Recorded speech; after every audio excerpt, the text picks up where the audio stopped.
All right, Chef, we're into week 2, man. Week 2 already? Week 2 already. Feeling it. Yeah, I'm feeling it. I'm feeling it. What we got today? We got a good one today. So we got some really big whole Redbird chickens. They just came in huge this time. The thigh on this thing was like this big. Oh, wow. We broke them down. We put a little barbecue dry rub on them, a little of that shio koji that we've been talking about. Just tenderizer, a little umami. We roasted them up, and we finished them with a little chicken gravy and a little cowboy butter. They're incredible today. Then we got an andouille sausage. I steered those guys up on the flat top. You had some of those? I did. They were out. You know, I'm going to tell you about your andouille sausage there. Tell me. It's got just enough kick to love it. Right? So it's got a spice to it, but if you don't like spicy food, it's not overbearing. Not too much. But you taste it, and it makes you want another one. You know, exactly it's got just enough sting to it. Be like, oh, that wasn't bad. But then when you eat like 10 of them, you're like, oh, my mouth is on fire. But then when that happens, you go over to the loaded mash. Yes. We'll get to that. So we got the andouille sausage. Then we got these guys. These are French rack of lambs. So we Frenched them down, meaning like you take the meat off of the bone there. We cut them down into single bones. We put a dry rub on that. Did a cool dry rub on this. Got a little, we use local coffee. Talking about all the local stuff. So we get Ozo coffee. That's what the guys drink in the morning. And we have a little espresso machine in the back just for the staff. So took some of the espresso powder, added that into the dry rub here. Little blackened fennel, brown sugar, espresso. Really nice. Finished it with honey garlic butter. So that's those over there. Then we got a popcorn shrimp, a little buttermilk style popcorn shrimp. Same technique as the buttermilk chicken. Then we got a cocktail sauce with that. Yeah. You guys like cocktail sauce. Then we got our loaded mash. So we did our typical Yukon Gold mashed potato, where we threw some roasted chopped bacon in there, which is also local, green onion, cheddar cheese, sour cream. Man. So let me tell you the fat boy move of the day. Yeah, what is it? Your sausage, right? I put the sausage on the fork, and then put the fork and the sausage into the mashed potatoes. Yes, sir. Yeah. Yes, sir. Yeah. I was doing a similar approach with the shrimp, the corn, and the mash. Oh. Got 2 bowls of Because the that. shrimp is good. The shrimp's good, right? So next to the loaded mash, we got just the sweet corn. You know, corn's in season right now, super sweet. Just garlic, Tony, some butter on that. Then roasted broccoli, same thing. And a big Cobb salad per Darshina's request. All right. In the kitchen yesterday while we were popping off, just to let me know that we need the Cobb salad. Okay. So all right, Darcina. We listen to our people. And what do you got on the burger bar there, I call it? Bro, we got burger and chicken and some chili. A little chili bar today. So I think I'm going to get some chili to go with some Fritos in it. Yes, sir. Chef, you kick. Hey, thank you. Damn fool.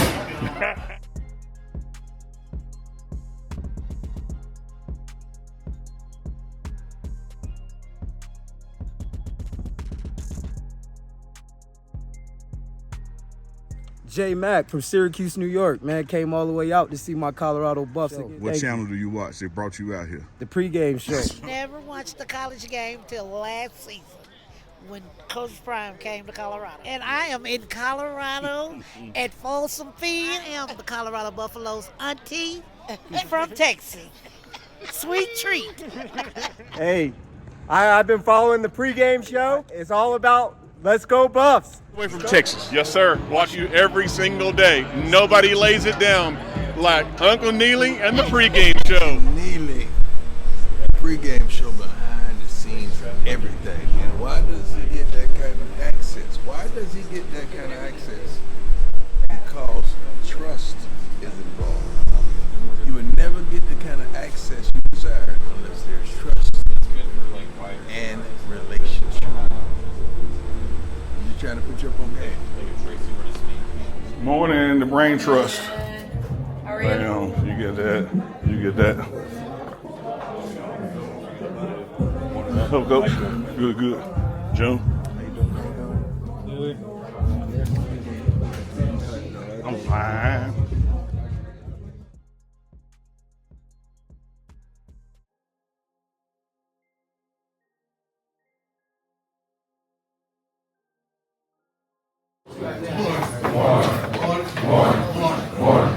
How we doing today? Great. Tell me one reason why we're great. Somebody, come on. Get that up. Hey, you gonna say we're great? You don't know why we're great. Who said we're great? Hey, why we're great, Jay? You can beat that. I like it. Anybody else on this side? Why Come on, God. Come on, people. Boy, great. Boy, we feeling great. Please, boy, we feeling great, dog. Say again? I woke you up this morning. I like that. Next, boy, we feeling great. Linebackers, anybody? Opportunity, I like that. Thanks, Rand. I like that. Who else? Running back, boy, we great. When they close the game, they I like that. Close the game day. Yesterday was your last day, and the scouts judge you on your yesterday. How would today be for you? Yeah. The effort that you put out there yesterday was the day that the scouts are here to judge you, to take you to the next level of the draft. What is? What would you be today? Some of us saving it for the next day, and you're not going to get the next day. Some of us plan and don't understand. We know you plan because you're not going to get that opportunity because we're trying to find out right now who you are so that we'll know how to play. And you telling on yourselves, all of y'all, about who you are, and you validate what we already thought about who you are, and you're not going to get that opportunity. So just, what is it, quarterbacks? Yesterday was your last day. What the scouts gonna say? What they gonna do? Because you're trying to use this as an occupation for the rest of your life, at least till you're 30, correct? Whatever. Some of you linemen with the fours, you're straight. You can sit well with yourself knowing what you gave, correct? Some of you can't. Ain't nobody taking the opportunity. We'll be giving you the opportunity, but some of y'all ain't even showing up for the game. And you don't understand your part, just your little part, what this does for us. Because it can't be no my bags. Oh, I'll get it next time. John, let me see trust. Let me see the word trust first. Trust relies on the character. The character is everything. What our words on the wrist. The character is everything. The ability, strength, or truth of someone or something. One in which confidence is placed. My magic number is 7 or 8. You can't win unless you get 7 or 8 guys that we know what you're going to do on Saturday. And we're trying to develop that word trust in some of y'all, and some of y'all don't even trust yourself to expect us to trust you. Let me see my video, John. And hold on, before I say it. I'm not really into this, but I always get something out of this because God always gives me a message from whatever I need a message for. And just sitting at home one day, watching this, I said, you know what? This is unbelievable. Let me see it, John.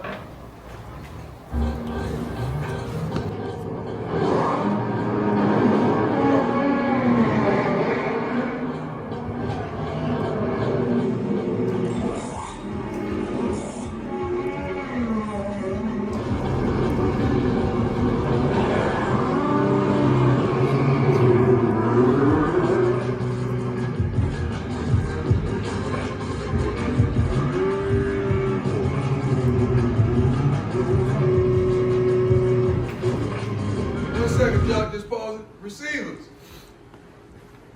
Did that car make it to the right spot? What it's supposed to be?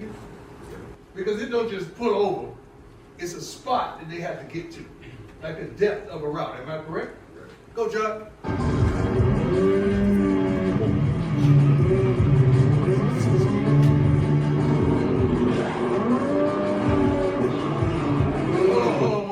Defensive lineman, did everybody show up that's supposed to be there? Or did they tap out? Or did they not even come for treatment in the training room? Right, AP? Right. Did all of them show up, or did one of them just, I don't feel like it today? It don't happen. Keep going, John.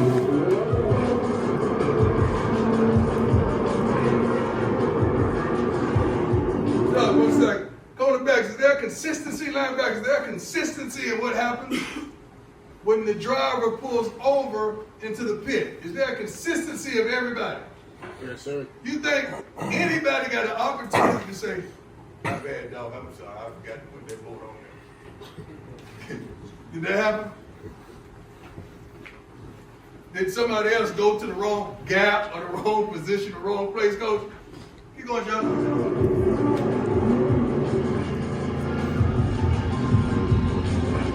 Well, who knows about this type of racing? You know about it? Y'all know about it? Okay, so how kind of fast, what's the speed that they're up to?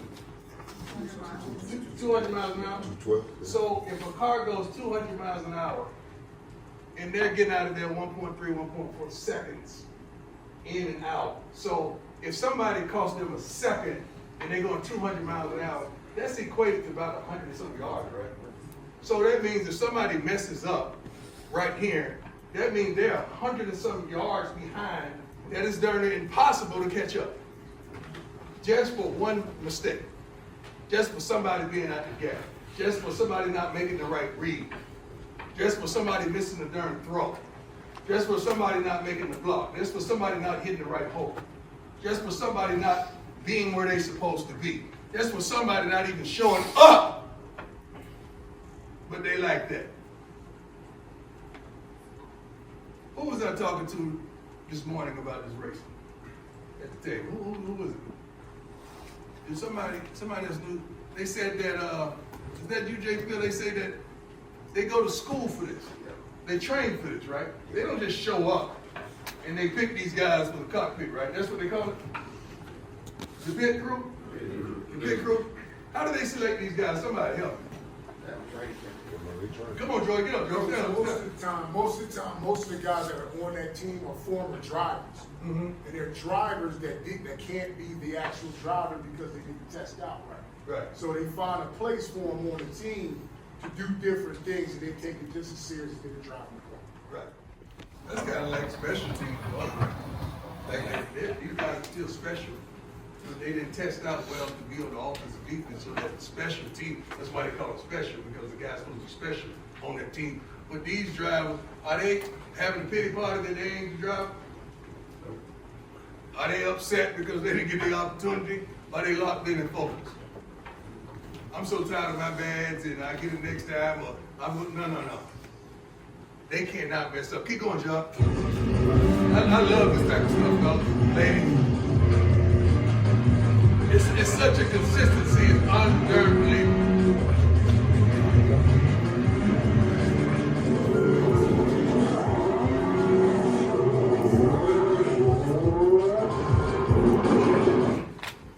What position y'all playing?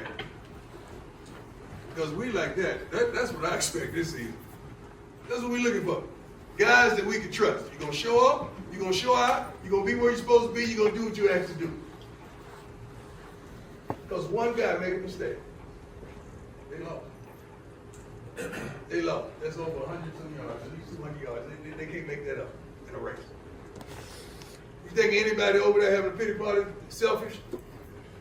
Oh, go, they ain't let me be on the crew, man. That ain't right. They let somebody else be on it. That ain't right.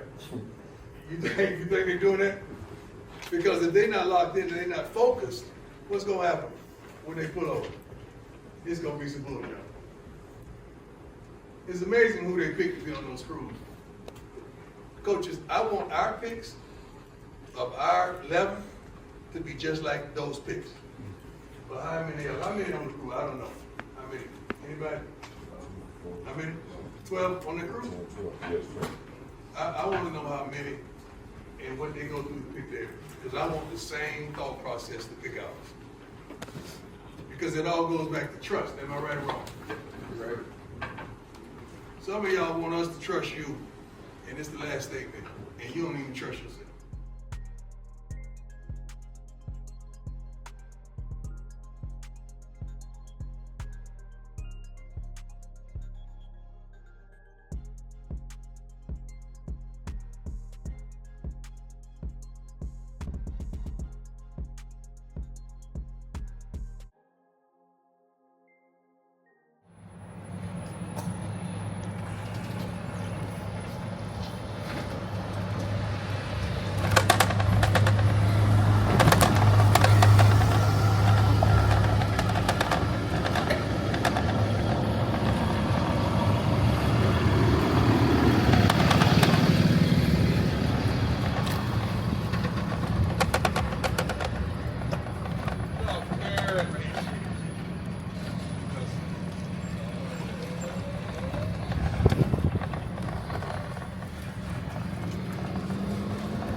Pull your knee pads down, please.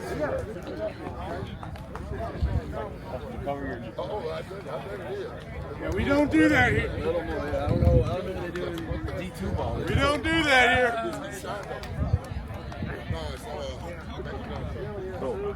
Gorman, good. I know my quads are big.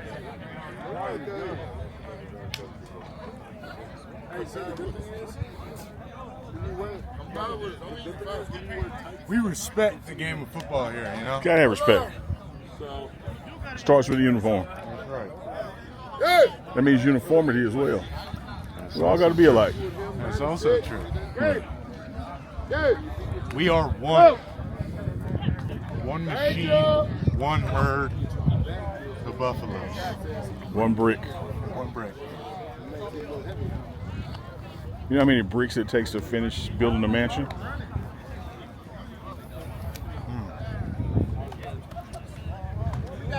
That's a great question. You know, if you have one really big one, I guess you could only use one. So you actually got the answer right, but with the wrong analysis. It only takes one brick to finish building something, because once you place the last brick, you're finished. I like that. I like that. The question was, how many bricks does it take to finish? It only takes one brick to finish. That's right. And you, sir, are that brick. That's right. I'm gonna get your ad so they can follow Brick. I gave Brick a shout out in the press conference. They were like, "Who the hell is Brick?" Yeah, my mom liked that. She thought that was funny. You don't know Brick? They call him Brick, Coach. Huh? They call him Brick. That's my man, Brick.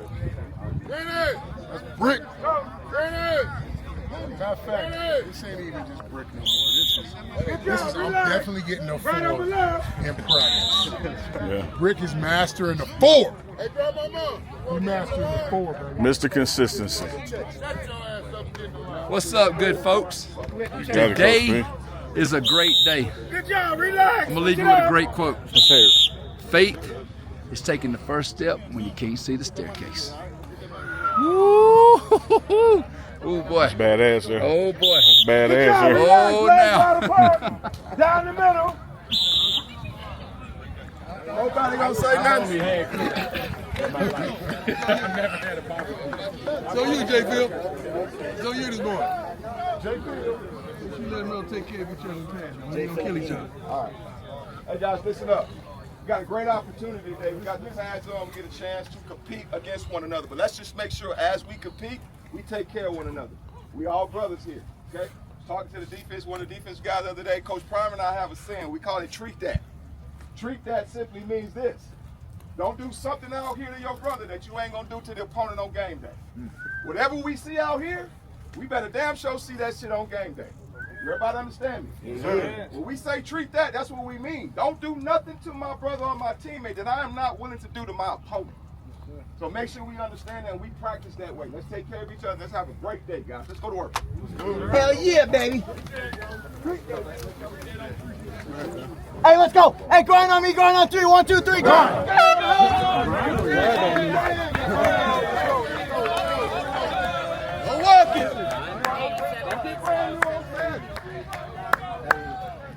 Get out of there, TC. There it is. Face each other, face each other. On the clap, ready? Here we go. It's a race, it's a race. Who has the best feet? Let's go. Who the best? Who the best? Let's get it. Here we go. Here we go. Let's go now. And let's go. There we go. There we go. Let's go to work. Let's go. Move. Move. Get out of there. Come on, change speeds. Get out of there. Come on. Let's go, Q. Let's go. Let's go, PD. Come on, Merrick. Get out of there. Come on. Get out of there. Change speed, TC. There we go. Come on, boy. Change speed. Change speed. Hey, let's go. Inside foot back. Protect your leg. Get your legs back. Violent strike. Violent strike. 7, midway through week 2 here at the University of Colorado. Training camp underway. We got the defensive line coaches today. We're hit the 7-day mark. What would be your estimation, Uncle Neely, about where this team is 7 days in this year compared to last year? You ended that perfectly, because I was going to say, compared to last year, way ahead of schedule. because last year, and it's going to sound like a broken record, I do not think we came into camp in camp shape. That's not the case this year. And so you didn't have those 2 or 3 days of trying to get acclimated. They were able to hit the ground running. And the big boys, the D-line coaches who are here today, you know, they got talent and depth, and those guys are rotating in and out with speed, man. So we were where we should be this year, but compared to last year, we're ahead. Unc, we heard from the three-headed monster, the defensive line coaches, Coach Sapp, Coach Pecco, Coach Hilo. There was a three-headed monster in the defensive line coaches last year, but a different group of guys. How have you seen this kind of new trio kind of gel together and try to get the best out of this defensive line unit? Although it's not the same three, so it's not apples to oranges, as you said, I think the chemistry is better. I think the communication style, the expectations are more concrete now. And, you know, just think about it, Scott. You stood there and listened to each one of them. Mm-hmm. You would want to play for each one of them. Each and every one. Like they got a different style, like a different flair, right, but they bring something so unique to the table. You look at Hilo, the tactician, the technician. Yeah. You look at Sapp, just uber aggressive, and then you got just that calm-eyed hurricane in Pecco. Like all of them bring something to the table that the players embrace. They're on the same page with terminology. They're on the same page with expectation. Definitely. They're on the same page with effort. It works. That eye of the hurricane is fire. I'm gonna have to steal it. Yeah. He's calm, but just wait a second. Mm-hmm. All right, so since we did media today or yesterday, yeah, I want to just ask you about some players who maybe we haven't got to hear your take on so far through camp. Throw them at me. First one, it seems like he's been balling. Running back Simeon Price. He has been. You know, we had 3 backs participate in the presser. He was not one of them. But when he gets his reps, man, he's making the most of it. Physical guy, knows how to initiate the contact, but also knows how to avoid it. Like everybody's seen that hurdle, that jump he did. Got a very talented running back room. I think, if anything, Marshall Faulk understated the depth in the committee. It's going to be a big committee. We heard a lot from those 3 defensive line coaches today about Anquin Barnes, right? Coach Sapp said, hey, if you still weighing 340 pounds, whatever you were back in the spring, you just not going to play for me. Yeah. And he's down to 305 right now. They're really impressed, obviously, him. Coach Pecco talked about him as well. What have you seen from big Anquin Barnes, and what do you expect from him, you know, kind of this fall, based on what you've seen? Dedication, embracing it, accepting the challenge. And I see Swayze's fingerprints all over it, just like you do with Seaton. I think because of Seaton's age and more obvious body change, everybody was focused on that. Right. But Barnes accomplished the same thing. Sure. You know, they totally can change their bodies, and you see it in practice. Like, they're not coming out of reps as quick as they used to. They're explosive to the ball. They're demanding it from others. They're not last in the drills. They're first. Yeah. As this coach said, man, he's going to make some noise this year. Scary sight. It really is. We got big boys. For real. Sticking with the trenches, but on the other side, right tackle is probably the big offensive line battle, but center also a pretty important one as well. Been looking for answers at that position the last 3 years. Just what have you seen from that group? Zarian McGill, you know, I think Tyler Brown's in there getting some reps. Mix, yeah. What have you seen from that group and those guys? Yo-Yo's in that mix. Mm-hmm. They all 3 want it, and they're not conceding anything to it. I see the 3 of them not only before practice and after practice doing snaps, they actually help each other with it and critique each other. So, because I think at the end of the day, man, here's what is kind of stuck in people's mindset here.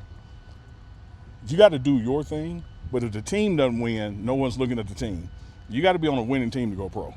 You know, if you're a good guy on a bad team, nobody notices you. Right. And so, more importantly than wanting to start, these guys want to win. They want the best center out there, and they're fighting individually to be that best center. But it's how did DJ McKinney put it about the quarterbacks? Competitive, not combative. Competitive, but not combative. You see the same thing in the center battle. I love that. Who have been some player of the practices, of the last couple of practices? Some guys maybe who have stood out to you or actually got that title that's been kind of given out? I still think we have yet to see the best of this receiver room, man. Mm-hmm. It is deep. I know that Jason Phillips will be on the podium sometime next week. Can't wait to hear from him on how he's managing this big group of egos and talent, because they all want the ball and they're all capable of getting the ball. For sure. And the margin of error between being a guy and not is so small. Because one thing he's doing in that receiver room, I don't care if you're a freshman. Yeah. You're here. And when you're here, I'm going to hold you to the same accountability as the seniors. So for me, I'm waiting on those receivers to break out. Can I ask you about one guy in that receiver room who I think is flying under the radar a little bit, a returner? Isaiah Harge. We heard a lot about him from Coach Phillips, from Coach Prime this spring. Is that hype continuing throughout fall Absolutely, because he's an athlete, man. Yeah. I think what happened with that, the buzz of great jerseys went away. You know, so you had him and Travis out there performing the great jersey. Oh, look at that. That's unique and different. Hodge is still that same dude. He's just in a white jersey all the time and with the receivers all the time. He's going to break out and explode.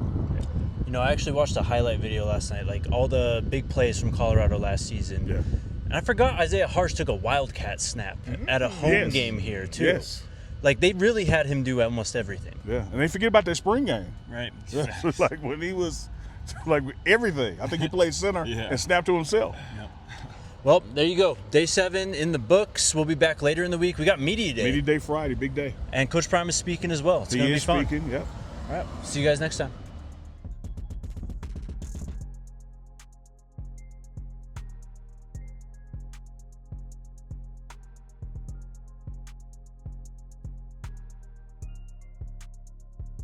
Where y'all from? We up from Miami, Florida. All the way from Miami. All the way from Miami. Appreciate y'all coming, man. Hey, man, we love what you guys are doing, man. We want to support you in every way.